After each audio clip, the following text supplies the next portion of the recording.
भारतीय दर्शन एवं पाश्चात्य दर्शन में प्रमुख अंतर समझिए। भारतीय दर्शन की उत्पत्ति दृश्य धातु से हुई है, जिसका अर्थ है देखना। इसका भारतीय परंपरा में बहुत व्यापक अर्थ में प्रयोग किया जाता है। भारतीय दर्शन के प्रणेताओं ने संकुचित जीवन दर्शन का सदैव निषेध किया है तथा अति विस्तृत मानवीय दर्शन के सृजन पर बल दिया है। पाश्चात्य दर्शन में फिलॉसफी ग्रीक भाषा का शब्द है, जिसका शाब्दिक अर्थ ज्ञान के प्रति अनुराग है। पाश्चात्य दृष्टिकोण के अनुसार दर्शन शुद्ध बौद्धिक विषय है और यह ज्ञान की खोज मात्र है, जीवन से इसका कोई संबंध नहीं। इस प्रकार पाश्चात्य दर्शन बौद्धिक अधिक है, जीवन को स्पर्श करने वाले तत्व उसमें कम हैं, जबकि भारतीय यानी पूर्वी दर्शन जीवन व जगत को स्पर्श करता है। पाश्चात्य दर्शन में मूल्य मीमांसा या तत्व मीमांसा के पहलुओं के प्रति बौद्धिक उत्सुकता दिखाई देती है। इसके विपरीत पूर्वी दर्शन का मुख्य उद्देश्य व्यक्ति की स्वतंत्रता पर ध्यान देना व उसके कष्टों की मुक्ति हेतु निर्वाण प्रदान करना है। चारवाक के अतिरिक्त सभी भारतीय दार्शनिक संप्रदाय स्वतंत्रता पर विशेष बल देते हैं और पूर्वी दर्शन के समर्थक स्वतंत्रता को अपने तरीके से प्राप्त करना चाहते हैं, फिर चाहे वे बुद्ध हों, महावीर हों या शंकराचार्य हों। परंतु इसके विपरीत किसी भी पाश्चात्य दार्शनिक ने स्वतंत्रता प्राप्त करने का दावा नहीं किया है। पाश्चात्य दर्शन ऊर्ध्वाधर विकास का अनुसरण करता है। इसे प्लेटो, सुकरात व अरस्तू की शिक्षाओं से लेकर इमानुएल कांट की शिक्षाओं तक समझा जा सकता है।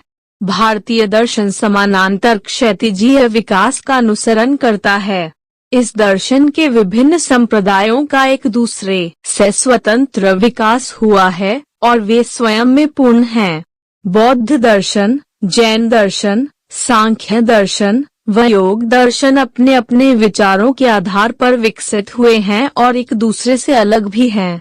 पाश्चात्य दर्शन का उद्भव स्वयं को जानो से हुआ है। इस तथ्य का उल्लेख हमें अपोलो के मंदिर में लिखे गए लेख में प्राप्त होता है। सुकरात ने भी प्राचीन यूनान के प्रमुखतः इसका आभास किया तथा उसके दर्शन में भी स्वयं की देखभाल के रूप में स्वयं व संसार के अस्तित्व के परीक्षण के रूप में मिलता है। 18वीं शताब्दी में इस दर्शन के स्वरूप में भी परिवर्तन आया और यह प्रयोगात्मक, व्यक्तिगत व हस्तांतरण के प्रयोग से मुक्त हुआ। अब पाश्चात्य दर्शन का उद्देश्य केवल वैज्ञानिक सत्यता के प्रमाण खोजना एवं मनुष्य के द्वारा इसे जानने की योग्यता की सीमाओं को तलाशता है। भारतीय व पाश्चात्य दर्शनों के दृष्टिकोण में भी अंतर है। भारतीय दर्शन का दृष्टिकोण अध्यात्मवादी है। यह जीवन व विश्व की विस्मता को समझ लेने के बाद निराशावादी हो जाता है, परंतु जीवन की वास्तविकता को समझने वाले महात्मा, ऋषि, मनीषी, दार्शनिक आदि इनमें विरक्त हो जाएं तो इसमें कोई निराशावाद नहीं है।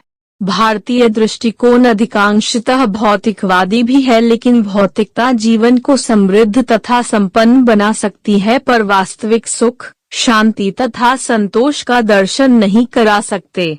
इसके विपरीत पश्चिम क्रांति तथा संघर्षों की जड़ है, अतः उनका दृष्टिकोण घोर भौतिकवादी रहा है। भारतीय दर्शन में हमें आत्मा का दर्शन प्राप्त हुआ, जबकि पाश्चात्य दर्शन में सामान्यतः मानववाद पाया जाता है। पाश्चात्य दर्शन तर्क पर आधारित है तथा भारतीय दर्शन भी तत्व मीमांसा को तर्क के आधार पर ही देखता है। दोस्तों, ऐसी ही और वीडियो देखने के लिए हमारे चैनल हिमांशु वॉइस को सब्सक्राइब कीजिए और वीडियो को लाइक, कमेंट तथा शेयर कीजिए। वीडियो देखने के लिए धन्यवाद।